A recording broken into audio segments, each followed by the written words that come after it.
Let's create you. Welcome to Angie Does. Today, Angie Does create you. Second route. My favourite route. In the second route, we dive into a deeper understanding and search of yourself and being kinder to yourself from the get-go. Maybe taking a few steps backwards so you can leap forwards more than you have ever before and becoming truly unstoppable. Unless you stop yourself. You'll see what I mean. It can sometimes feel like a love-hate relationship, but when you talk it out and come from a loving and supportive place, it's magical and does such wonders to you. The results are spectacular.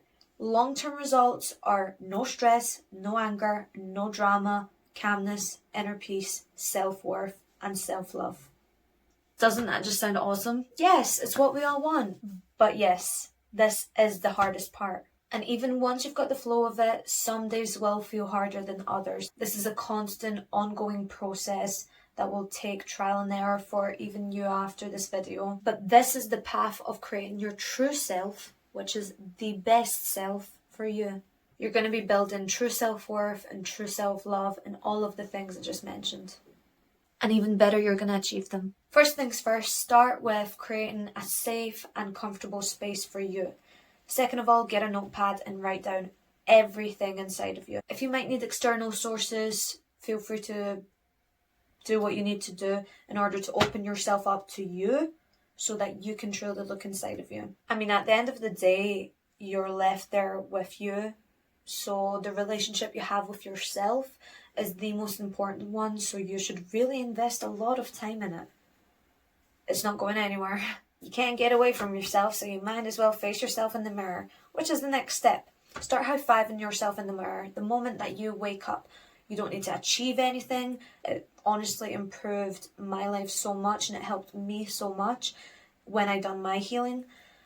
And I think it's going to help you a lot as well. You deserve love without doing anything. You deserve love for simply being alive. Silence is so important. Take time to do absolutely nothing and hear absolutely nothing.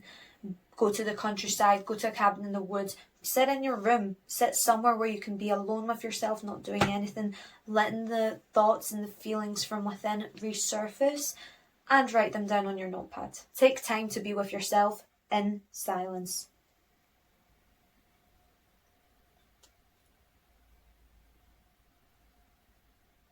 Don't like what the voices in your head are saying? Write them down. See where they're coming from. See the root of them by writing it out and explaining it to yourself why they are there. Then from there, you can work out how to overcome them, how to let them go basically. You can either let them go immediately after you write them out, if they don't bother you again and if they don't reoccur. However, if they do, I would recommend solving it if you generally cannot let go like that, like a monk.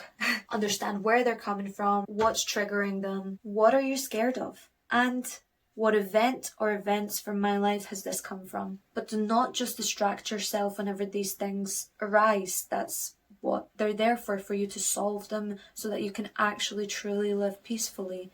Take time to listen to them, take time to feel them and understand them and where they're coming from. Don't just get distracted and go on Instagram and start swiping and start hating on yourself in a socially accepted manner. Those people aren't happy either. Or else they wouldn't be posting about their perfect life, they would be just living it. If you need somebody to speak to, then find somebody you truly trust and can be completely open with, somebody who doesn't judge you. When I went to ask people for advice, I was very selective in who I asked for advice. Most of the time I would say I wouldn't ask for advice off of somebody unless I was willing to trade places with them at the very start. Then I switched it into I wouldn't ask them for advice if I wouldn't trade places with them in that specific area, because maybe I didn't want their life, but in that specific area they were doing amazingly. However, also don't disregard the information and advice somebody could give you, which could be really vital if you wouldn't trade places with them at all, because if they're telling you things not to do and they are in a position where they have done those things, it is very meaningful information and advice from them because they obviously don't want you to be unhappy. Truly, take what not to do from them, or you can be smart about it. And obviously if they start giving you advice about what to do in your career, let's say they're a failed musician and they start giving you advice on how to be a good musician, sure, take on the advice of what to do, but evaluate it, be skeptical about it. Obviously, you wouldn't just take it on because they're a failed musician. That's just honest truth. Most of the time you won't get straightforward answers, and I know it won't be easy as it wasn't for me, but the end result is so beautiful and it's so worth every single struggle you go through. Come off social media as much as you can, unless you're there to promote your business or sell a product. I honestly have no idea why people sit on it. I was addicted to Instagram, especially during lockdown. And once I came off it, I realised the harmfulness, and also surrounded myself by wonderful, really truly beautiful people from within, not externally. I mean, they're pretty hot, but you know, not the point. I started realising what is actually meaningful and important, and that was a real eye-opener. But that only comes with coming off social media and seeing the real life that is around you and seeing its beauty as well. So maybe at the start you can only sit there in silence with yourself without any distractions for a minute, then the next day it's 2 minutes, but as long as you keep on doing it every single day and make sure that you put in that time for you, it will improve, I promise. Now, next step is meditation. And I know what you're thinking, oh my god, here's somebody else talking about meditation. When I first started meditation, I found it so boring. I could not sit for longer than 2 minutes, if even that. But then with practice, I found different variations of meditation, which helped a lot. And I found my own way of really enjoying meditation. Recently, I'd done over an hour of meditation and it felt like it was 20 minutes, not even that. And it was wonderful. Sometimes it's self-guided ones, self-scanning my entire body, or focusing on a breath, or focusing on an object in my mind, things like that. But find your own variation. Do take the time to research into meditation and what could work for you and practice it. It really helps. Find what works for you. Next step, find a hobby. Find something that pulls you in 100% and you can't think about anything else. And look at how your mood will improve. Surprisingly enough, yoga was not mine. I actually found more peace and clarity when I done pole dancing for a summer than I did ever when doing yoga. I still practice yoga regularly, but it doesn't silence my mind. I thought maybe martial arts would silence my mind, but I found that most of the time when I train, because I've been doing it for so long, I tend to think about other things while training, which isn't ideal. When I really get into acting, 100% of my focus goes into that.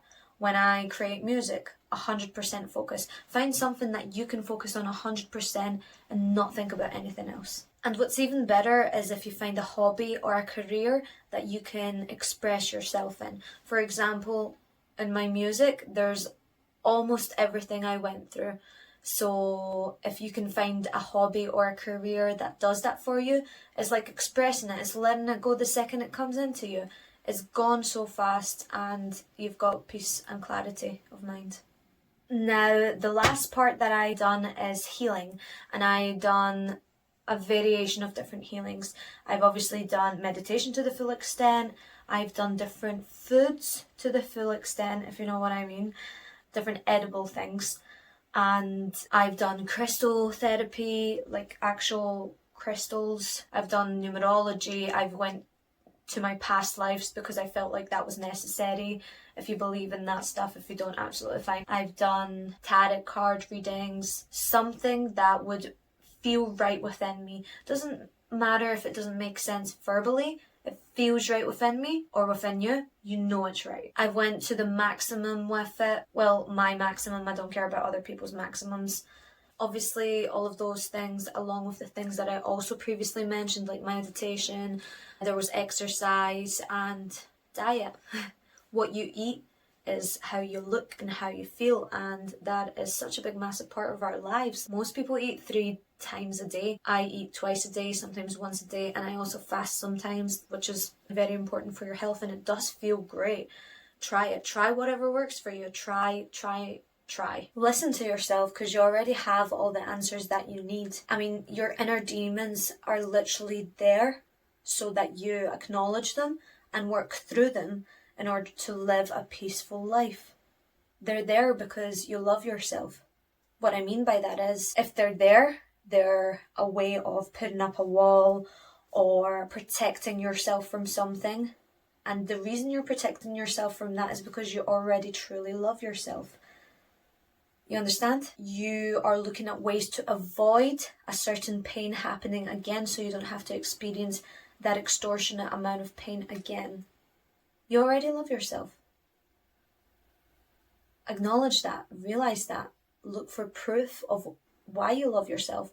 I mean, you're here right now looking at this video. You're still here today. That is such a great thing. Acknowledge that. Give yourself a high five. Give me a high five. Life comes in waves. It's important to remember life comes in waves. Literally. Your heartbeat is an actual wave. The noise that you make is an actual wave. Same with the noise others make at you. It's just waves. You put the meaning to it. Be free. You will have ups and downs throughout your entire life, no matter what you do. But make sure that the pain that you're feeling is for a good cause. For example, the loss of a loved one. Everybody suffered that pain. But at least when you've gave everything and truly opened up to that person that you've now lost, unfortunately, you can look back at all the times that you had instead of thinking, what if I did this differently? Or what if I opened up more to this person and told them how I feel before it was too late? You know? That's when it sucks more. That's when it hurts more. Not when you open up and be free and love those that really do mean a lot to you. And let them know that. Or let yourself know that you're important to you. If you want me to talk about any specific point that we've talked about in this video, comment down below or hit me up on any of my socials, Twitter, Instagram, I'll link them all down below. Thanks so much for watching. If you like this video, give a big thumbs up and subscribe for more. If this video helped you and you think it will help someone else, please do share it with them. Sharing is caring. Share the love. There is more than enough of it in the world, and the more people join, the more love we will have.